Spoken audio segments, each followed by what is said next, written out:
I grabbed some plastic cups, rope, bells, and florals from the dollar store, and you won't believe what I turned these simple dollar store supplies into. I started by hot gluing the rope to the plastic cup all the way around to the top, and as I went up, I made sure that the rope was tight so you couldn't see the cup underneath. You also have to press and hold the rope for a few seconds until the hot glue dries as you work your way up. And then I did the same for a second cup. Then I poked a hole in the bottom of each cup with the pointy end of the scissors.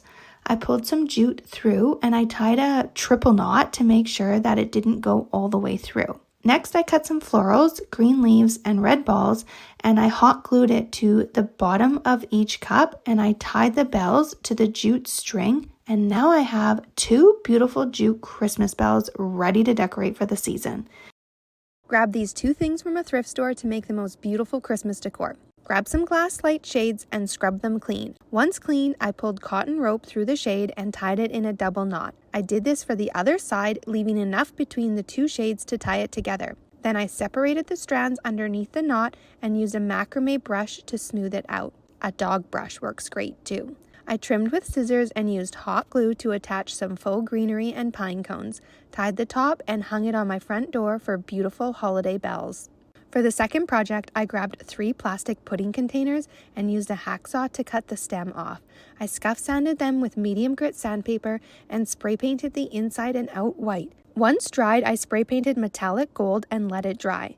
Then I scrunched up brown paper. Plastic bags also work great for this, and I dabbed it in black spray paint and then onto the pudding cups.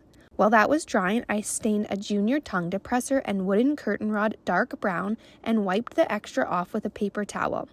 When everything was dry, I drilled a hole through the top of the tongue depressor and put the jute through and then connected it with the wood ring by wrapping the jute around it. I hot glued the ring to the pudding cup, strung them through a driftwood stick, and now I have vintage-inspired bells for a fraction of the cost. I hope this inspired you to create DIY thrifted bells. Grab some cheap Christmas bells from the Dollar Tree. Then cut off all the greenery and ribbon attached, leaving just the plain bells behind. Take the bells outside and spray paint them black. Let them dry a full 24 hours or overnight. Then come back over them with a metallic gold spray paint. Don't cover the bells completely with the gold. Let some of the black shine through. This gives them more of an antique look. Then let them dry again and add some twine to the bells.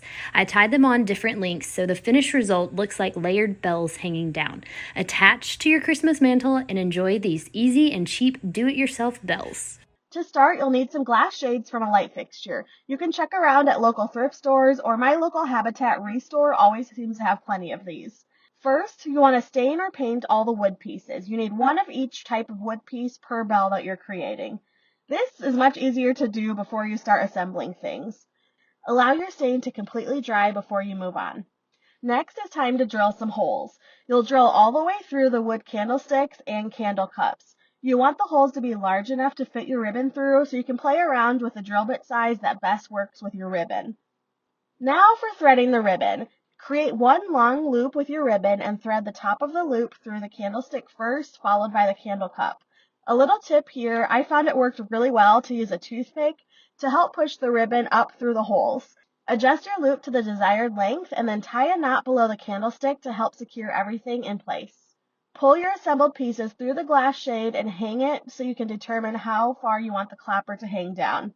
Now fill the hole in your ball knob with hot glue and then press the ribbon down into the glue securely to make sure that it's secured in there really well.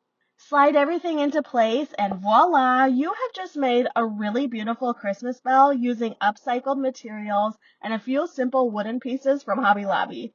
I hung my bells on my fireplace mantle and they look so stunning with my Christmas garlands.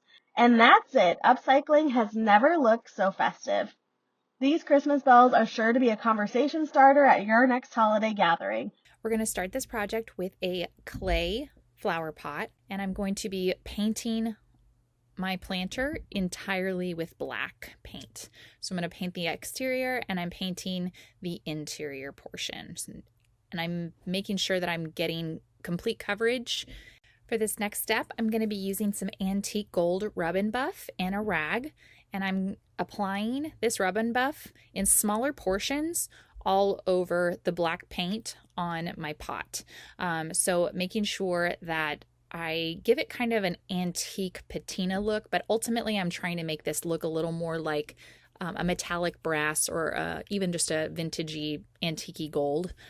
So for this next step, I am grabbing a square wood dowel. I'm also using the same black paint I used on my flower pots, and I'm going to be painting the dowel all the way black.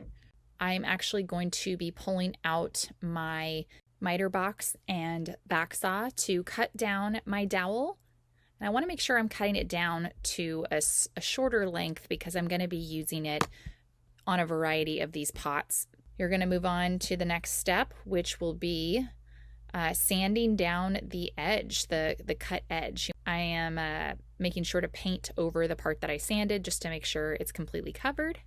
And I'm going to be taking some twine and my hot glue gun to attach the twine to either side. For this next step, I'm taking a piece of cardboard that I got from a recent Amazon order, and I'm cutting it down into different strips. You can decide however wide you want this part to be. I'm using an X-Acto blade and a metal straight ruler to guide me and make a nice clean cut. Once I cut my cardboard, I'm going to be painting it black, very much like what I did with the flower pot. And then once that dries, I'm applying a second coat of black paint. And then once that has completely dried, I am taking my rub and buff again in that antique gold with a rag, and I am covering the entire thing like I did the flower pots. All right, for this next step, I am taking my flower pot and I'm taking my black wood dowel with my twine, and I'm threading my twine through the hole at the bottom of the flower pot, and I'm actually cutting the loop into two pieces, and I am tying it in a knot.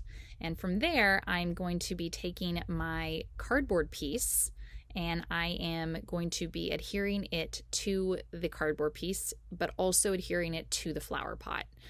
So essentially kind of sandwiching them. I want the black wood dowel to stay put on the interior part of the flower pot, and then I want the cardboard to hold it in place, but also serve as a place to hang the decor that we're making. And from there, I am taking some rope that I got at Dollar Tree. This is a very Dollar Tree heavy project, which I love. And I'm tying a knot, and we are going to go see this really cute aged bell with its friends hanging in my home. So we'll be back. I hope this inspired you to try this Pottery Barn dupe for their bell wall decor. It's perfect as a holiday decor piece in your home, and it's budget friendly. Thanks for watching Home Talk, and I will see you next time.